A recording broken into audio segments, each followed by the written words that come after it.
carry me they go. I dey hear you now. I no argue. Because, I mean, that is not deliberate. That is not a mistake. It is intentional. Sultan of Sokoto, Edo State. Right. He probably is. Now the guy is going to be in Ilorin. I think they've booked Moshood Kashimawu Abiola Stadium for him. That is Abuja Stadium. They are going to mobilize because he was invited by the Sultan of Nigeria, of Sokoto of Nigeria.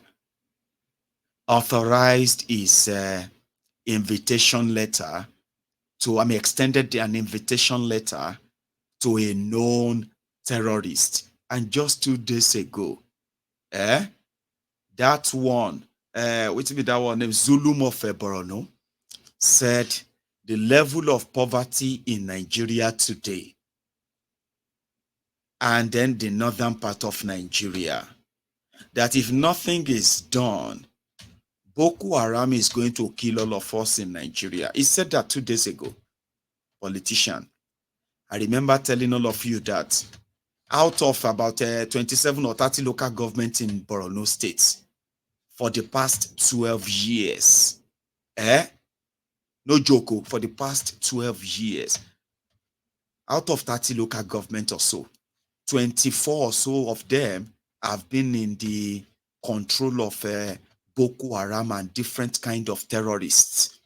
Zulum will collect allocation for 30 local government, collect allocation for his estate, collect loan on behalf of his estate, because majority of those who live in those local governments have been moved to just about 5 local governments left that is fully in their control right now in that Borno. So he came out a week ago and said there is no territory being controlled by the terrorists in Borno State. 2 days ago, he came out and he said things have gone worse. How could things have gone worse within a space of 1 week? Because it's never better. It has never been. Now, here you are. You have somebody who is actually going to do more. And as they say, Muslim ticket, now you bring them. I said, even Muslim self go collect. It is going to be for everybody. And as we see today, Nigeria, Manolayo, this is exactly the situation now. National anthem, please.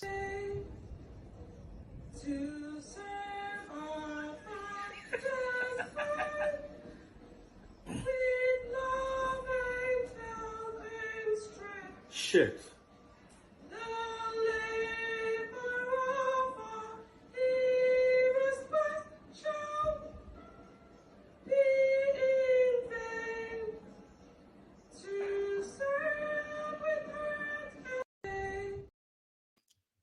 As I was saying, that is from Imo State. So they hired an actress. They put on the police uniform on her and they asked her to sing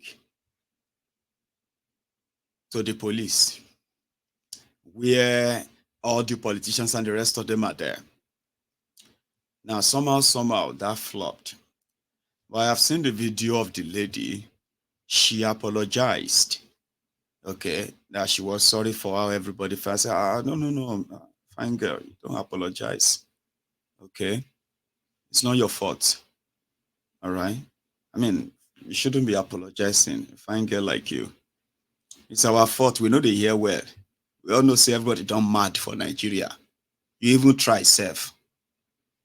Don't apologize, please. No. You know those uncles that will say, no, don't kneel down. Don't kneel down. You're too fine to kneel down. It's not your fault. Now, mad people, where they organize mad event, decided to hire you. Since you serve inside the mad country, everybody just the mad they go. You know? She's an actress, but I don't know how she read that script and all that. But it's about Imo State. They are going to have an election this Saturday, 4th of November. Now, Hopeless Uzodimgba has already hired, they have already paid for all of the hotels in Owerri. You know, when you finish all of the riggings from all the Bericos, all the rural areas, they will say they should go to collation center in Owerri. That is when so many of you are going to participate in that charade on Saturday. That is when you go know say, danshiki no be jacket. And what I mean is that for those who know danshiki, no matter how kind of baggy and thick it looks and all that, go jacket oh. You go do all the drama from everywhere, from Olu to Ozu to here to that, and all of that. When all of them they go Owerri to go and do the final collation, now from the border, they go tell you, if you enter Owerri, now you're dirty to enter. Now, if you manage to sneak into Owerri, now homeless you go be. Because Hopeless Uzodimgba has already paid for he told all the hotels in Owerri. No visitor. From the 4th of November to 11th of November. 1 week, Lama fi jawo. Sorry, I wish I could say that in Igbo. Now, 1 week we go take 5 days war because the person who opened the floodgate of terrorism into eastern Nigeria, Baba, they are putting up different spectacle after spectacle, spectacle after spectacle, spectacle after different drama they go on in eastern Nigeria, in Owerri right now. And that is why when they brought that lady to come and sing national anthem, she lost it. I was first like, Iruki Lee, which kind of joke with this and all that, but then when I now saw when she's put off all of that police uniform, all of that fake thing, and then she has been herself, and she was so beautiful, by the way. So I was like, darling, please don't apologize.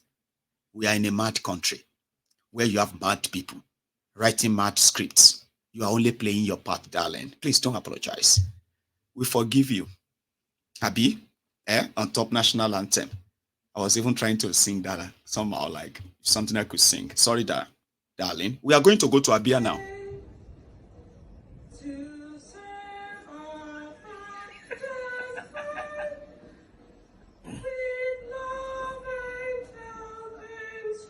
Shit.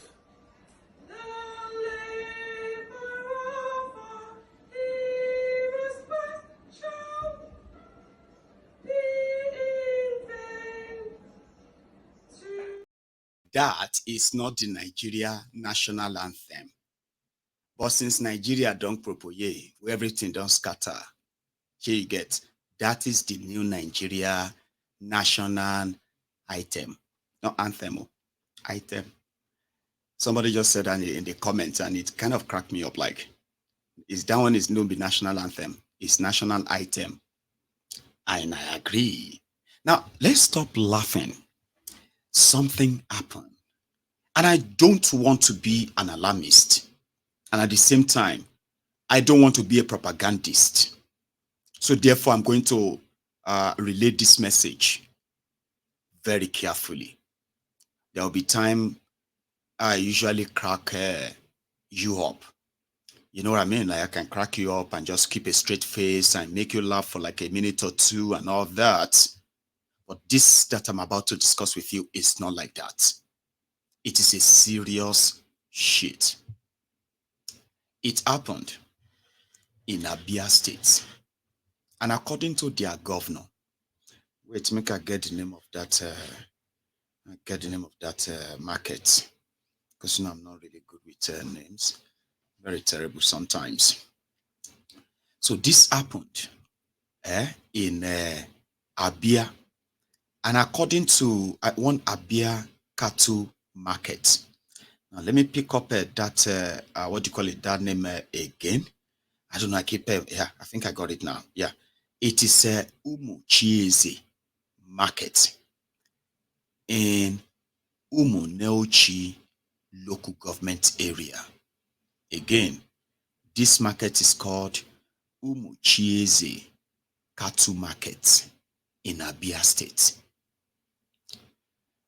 According to the governor of Abia State, Alex Otti, he said when his government came in their efforts to curb kidnappings and insecurity, to reduce and stop them, they decided to put an operation together, an operation that sort of kind of installed a 24/7 monitoring cameras in some hotspots in Abia State. I mean, they have their report and it's okay. How do we kind of monitor development in this area so that we can know how to respond? So it's like laying trap. And somehow, after about 2 months, right? Especially the last 2 months, then the last 48 hours, they decided to act on the reports they got from this particular area, not the market, or just the area. They said they noticed that there were activities of kidnappings in this part of Abia State. And whenever people were paying ransoms or people got freed by their kidnappers after paying ransom, they usually ended up in that particular area of Abia State. So through their surveillance, they were able to pick traces of questionable activities that led them straight to this Umuchieze cattle market. When they got there, it was gory. 80 corpses were discovered in the vicinity of that market. And cattle markets in Abia will tell you the kind of people that patronizes such markets. That is the first one. 80 people, 80 corpses, and 20 of them, they have no head. They've chopped off all their heads. They said they still met the decomposing bodies of these victims. And from this shock, the state government, they said they have now devised a workable solution that would not only put an end to all the insecurity in that axis and their states, but to unravel the perpetrators of this heinous act and for how long they've been doing it and how come nobody knew. So from their findings, they discovered that those people who they found their bodies, which when it is not a cemetery or somewhere, they must have been victims of kidnappings. Mazi Nnamdi Kanu, after meeting the Southeast governors and leaders, and they asked him, what did they want? For IPOB to stop going after Buhari. He said, the first thing first, let us protect our people. Nigeria police, Nigeria military, Nigeria security system has been compromised. And in fact, he was convinced that there was an orchestrated plot to commit genocide on the Igbos again. And this is not going to be done by Nigeria. It's going to be done by the Fulani terrorists. He called them terrorists. He didn't call them Fulani herdsmen. He said they will move with cows into eastern Nigeria. They will kill, they will kidnap, they will rape the Biafran women. They will kidnap Biafran children. They will kill Biafrans. And if the Igbos care, if the Igbo leaders care, they should act now. That same advice that was given to the Igbo leaders as far back as 2015, just before they first kidnapped him. That idea became an idea as the country was derailing so bad at the time, yeah? the idea that finally, possibly, also prompted us, the Yoruba governors, to quickly enact a law that created Amotekun. But guess who stopped Amotekun from really being Amotekun, and why they set it up? The same federal government that Nnamdi Kanu warned them off. So instead of them to kind of listen to him, they scored him. This one is not serious. So they sent their soldiers after him to kill him. Afterward, Eastern Nigeria became the center point of this terrorist until Nnamdi Kanu. I don't know how he did it, but he did. Pull the greatest surprise that actually shook the establishment in Nigeria to the point that they declared right away, Nnamdi Kanu must be found. He must be caught, dead or alive. He pulled that until tomorrow. I still don't know how he did it. Thousands of young people gathered, trained in that same Biafra land and commissioned as Eastern Security Network. But do you know what happened? A campaign of calling them terrorists, a campaign of trying to actually find a way to link them to violence and, all of this started immediately. It became an instant threat. And you know what they said? A lot of them even did a video at the time. Unwa Zurike even did a video. I remember that time. Unwa Zurike did a video and said, the Igbo leaders, they are playing with fire. If they don't take over ESN from Nnamdi Kanu, that with ESN, Nnamdi Kanu has assembled an army, and just one single day, he can sweep all of them out of that place. He scared them. And that was why catch him dead or alive became the target. But first, to make it easier, you Igbo leaders, you Igbo governors, we want you to proscribe IPOB and call them terrorist organization.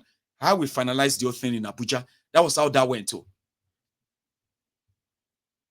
Now, that same Igbo land, Abia State, 80 people who they believed, no autopsy has been done. No, don't mistake me. Oh, here you get.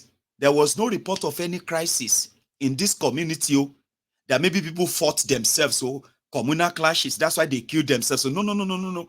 It was a market. It is still a market until 2 days ago. Until 2 days ago, it was still a market, cattle market, ram, everything. They are still selling it there. Until they discovered the bodies 2 days ago. And immediately they shut the market. They shut the market straight. It has now become a crime scene, as it should be. So you know what happened after? Why people were still kind of shocked. What the hell? How did this happen? How could this even happen? Like, what? Wow. What that, some lunatics from northern Nigeria, they call themselves northern youths, blah, blah, blah. I don't know what they call themselves, yeah. Something like northern youths, yeah. They started their campaign that they are now giving all the Igbos in northern Nigeria 24 hours to vacate northern Nigeria, or they would regret. You did not hear about it, Abi. It didn't make too much noise, Abi. You probably would have heard about it late when they start their violence, Abi. I'll tell you why you didn't hear much about it. Immediately, the report was released when Oti was briefing his own executive in Abia. He now said they are going to carry on further investigation and blah, blah, blah, blah, and all that to determine who and who are these corpses, if they can identify any of them. Like if you have missing people, if you have a missing person, for how long and what happened, go to the government of Abia State and go and see if you could pre. I'm not hoping that your missing person is dead. No. But at least for those who are looking for closure, if you are from Abia State and all that. So what did Oti said? He said, why are they so much in a hurry to point fingers? People died. We saw dead people in this market. And the right thing to do, 80 people, not one person, not two, even if not one person, the right thing to do is to shut it until it is no longer a crime scene, why the investigation continues. Why do you want to turn this to Igbos, the North versus the Igbos again. Are you one of those criminals who perpetrated this? I don't know how he did it. I think he asked them that. And 2 days later, this morning, they apologized that they are sorry. It's like, we don't even know if the bodies are Igbo body, Yoruba bodies, Hausa bodies, Fulani bodies, Ijo, anybody. We don't even know. And immediately, all of them are just gathered because we shot a market.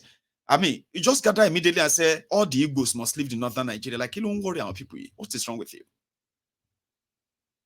So they came back to apologize. The Baba, I am still feeling the grave, the feeling. 80 human beings. And following the available information simply means at least they including children, including children. And I hope and I pray that they indeed will find closure. So, since the FBI and since American court said Tifnubu deserves privacy, so which means they will no longer be releasing his criminal record and all that, for privacy reason. I have started seeing some Nigerians, some Nigerians in America. Biden, Democrats must lose. Biden, you do Yoshito, something like that. Like they are blaming Joe Biden, and they are saying that they are going to go for Trump because they believe that if it is Donald Trump, Donald Trump will release those documents. You know Nigerians now. So since election is coming next year, and substantial of them are in America, they are now saying, if you see Nigerians campaigning for Donald Trump, just know that it is because Joe Biden's America has sided with Pablo Escobar of Nigeria. Okay? And in their own anger against Joe Biden and Democrats, they are saying they go count the Nigerian votes and voters. They go count them less in 2024. And since the Agbadomites, the Abrodian Abobakus, since they have heard that, they are saying, all of us too, we are going to campaign for Joe Biden. So it's going to be after Nigerian charade and madness 2023. It is going to be Nigerians versus Democrat versus Republican 2024. So I just thought I should tell you. Now, going a little bit kind of forward as well, Kolu then needs them, the federal executive members, all of the ministers, everybody, made them the reminder, say, Emperor, you are still Emperor, and on your pampas, we go shout. Let's see, this is a fake. Borgo, a Nigerian President Bola Ahmed Tinubu.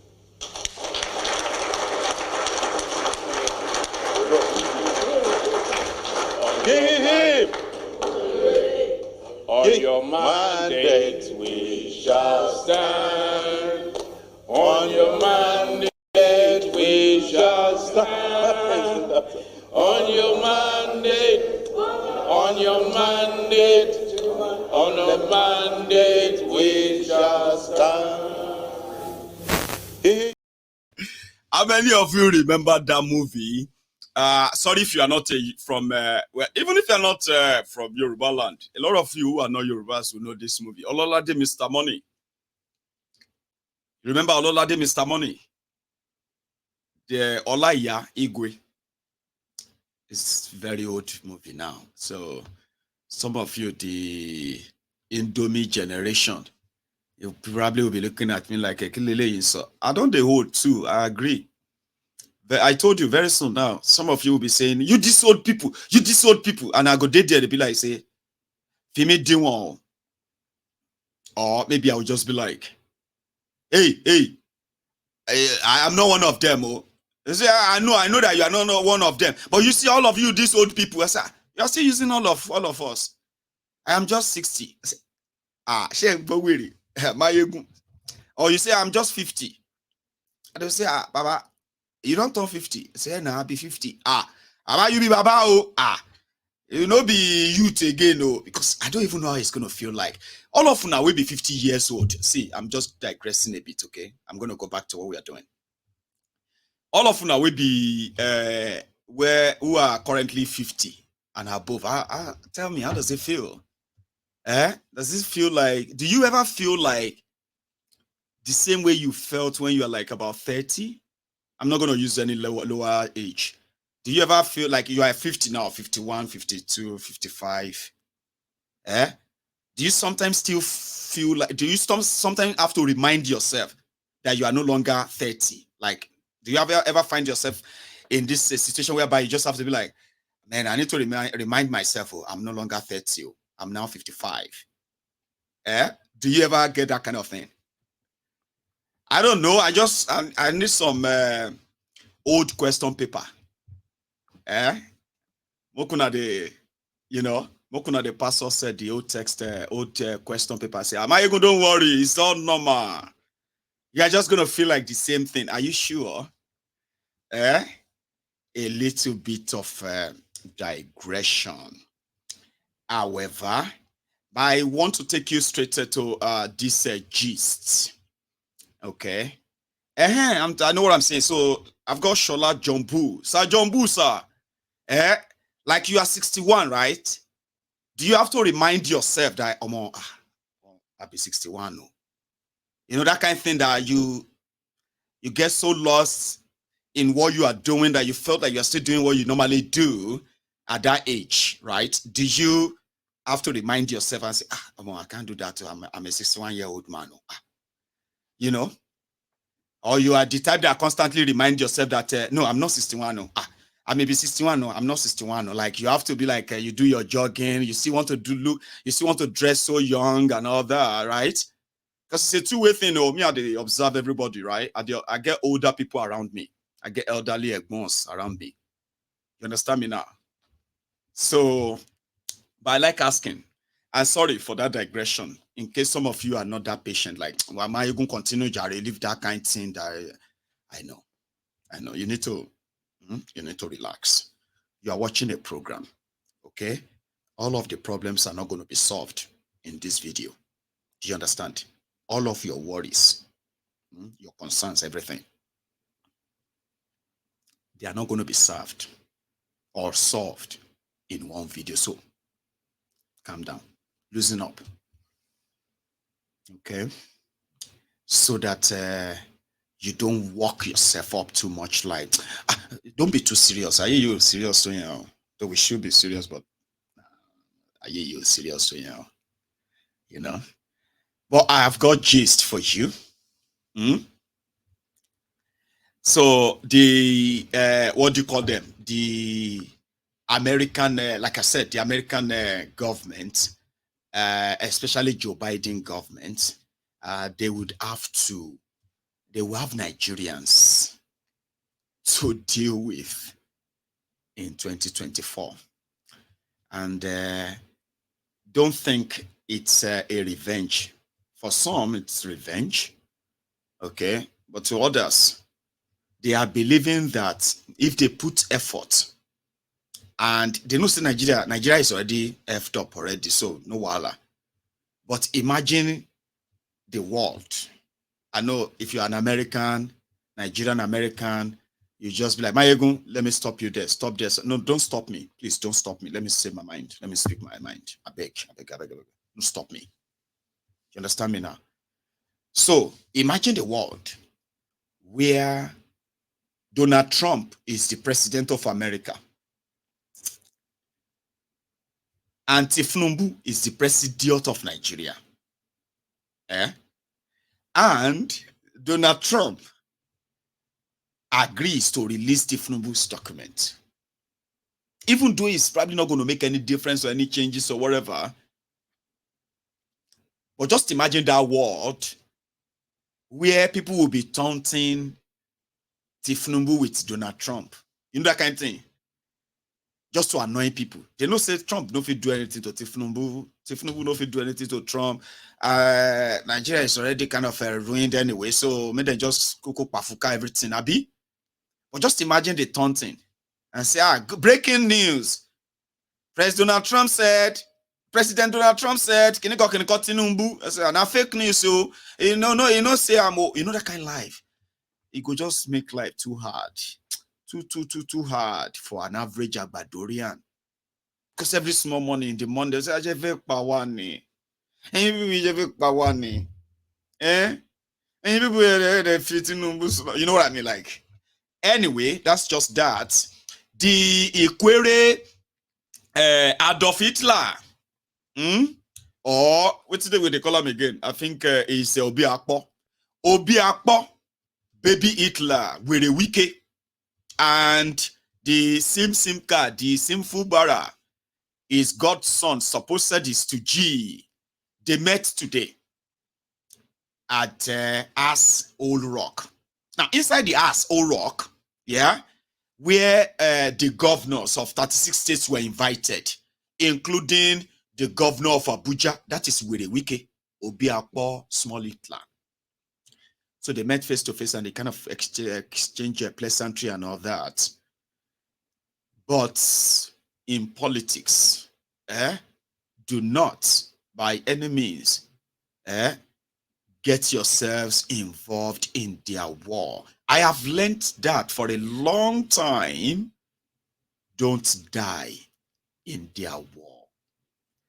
Wirewike is the Hitler who exhibited the thuggery, roguish behavior and criminal too, and expects those who benefited from that thievery, haste, to remain loyal based on whatever agreed term. Change arm.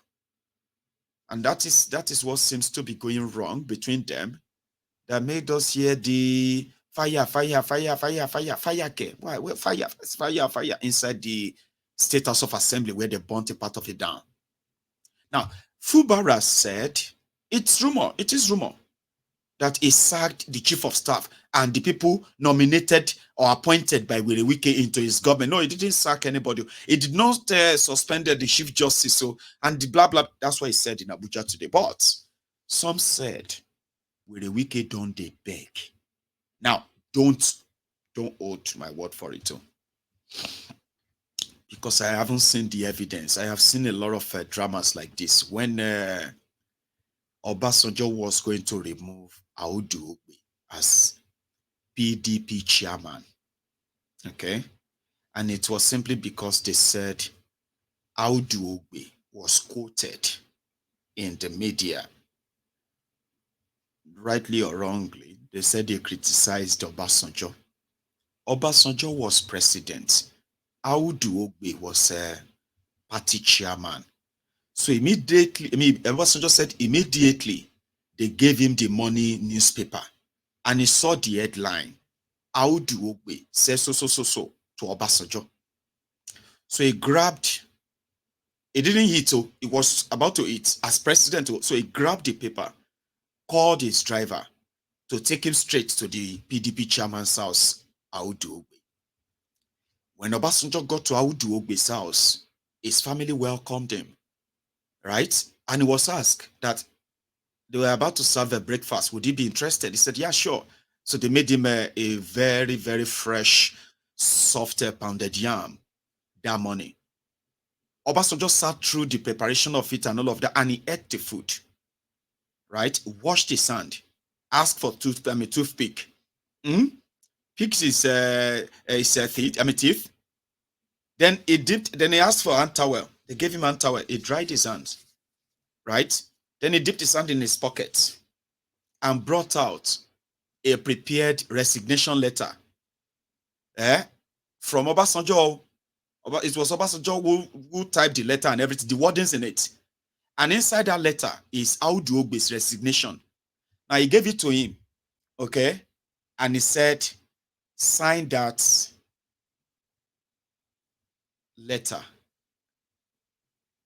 So Audu Ogbe said, immediately Obasanjo gave him the letter to sign it. And he did something like this, which made the security guard with Obasanjo to cock their guns, waiting for an order. According to Audu Ogbe, Audrogbe said he felt like Obasanjo was going to kill him there. So he signed it. When he signed it, Obasanjo said, thank you. I'll talk to you later. And he left. As he was entering his car outside, Audrogbe was still there, shocked, scared. The party chairman of the ruling party in Nigeria. Obasanjo checked the letter. It was not dated. He returned back to the house and said, here, you need to write the date. Yeah, write the date beside that signature.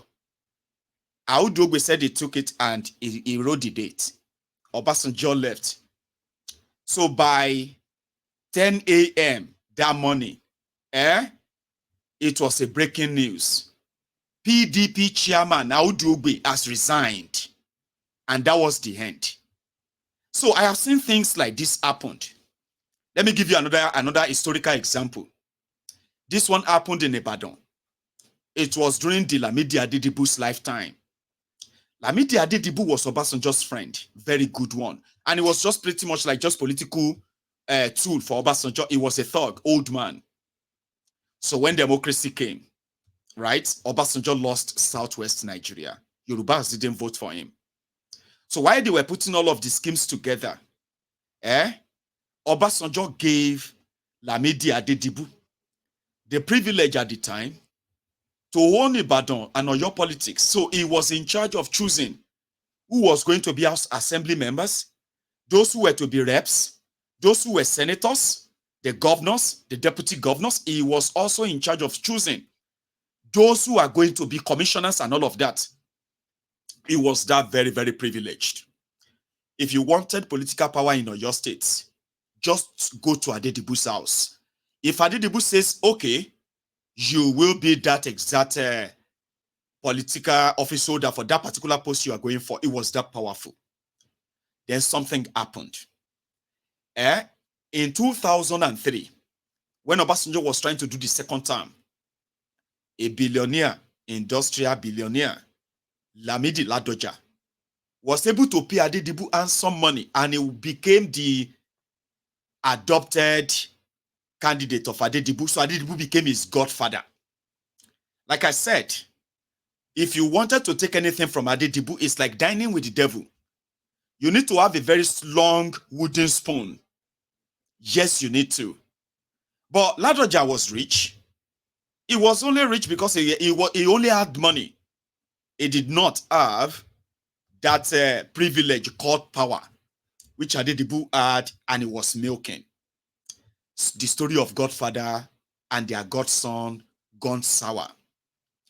So Ladoja became a governor when Obasanjo was able to deceive the supposed Awolowo's descendant, political scammers, AD, which Tifnubu was also part of them at the time. Right? Now Ladoja became governor. The first month, second month, third month, everything was fine. Those who were supposed to be commissioners, Adedibu was able to get a few in. Those who were supposed to be this and appointment, everything was a bit fine. But it wasn't long. They said that Adedibu was asking for 40% of the state's allocation, the money, monthly allocation. He wanted 40% of it. This was the era that they felt like, why are you wasting your time building this or building that? We invested money on you. You need to pay back. Kind of politics. Ladoja stopped paying. Since Lamidi Adedibu was the one who sponsored all of the State House of Assembly members, he sponsored the National Assembly members from Oyo State. He sponsored the governor. So if the governor is not going to play ball, the assembly can remove him. You get that? So Wahala Shah got so bad that the State House of Assembly, loyal to Adedibu, they impeached Ladoja. And I was in Ibadan when that happened. And I don't really wish that on anybody. Whoever has witnessed political war, I witnessed it. And I can tell you, it wasn't a good one. Ibadan that night, it was like it was going to be war. If you were caught in the Omeli, all the streets, everywhere from Iwo Road to Gate, from gate to challenge, all that same street, everywhere, Ladoja has been impeached. The Agberos, the political thugs, they were everywhere looking for anybody who is going to come out and say something and defend Ladoja. It was hell. Now, finally, the deputy to Ladoja, Alao Akala, was sworn in as governor. Immediately he became governor. He ran straight to Molete, Adedibu's house. He prostrated, flat belly or belly flatty, and said, thank you, Babami, thank you, sir, thank you. Everything you want, I will give you. And that's exactly what he did.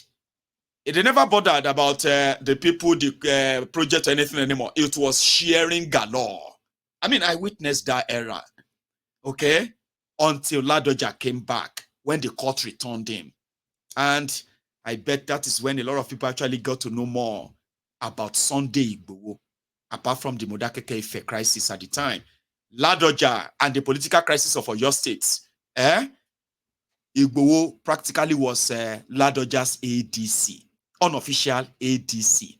But story for another day. So when Werewike and Fubara met at the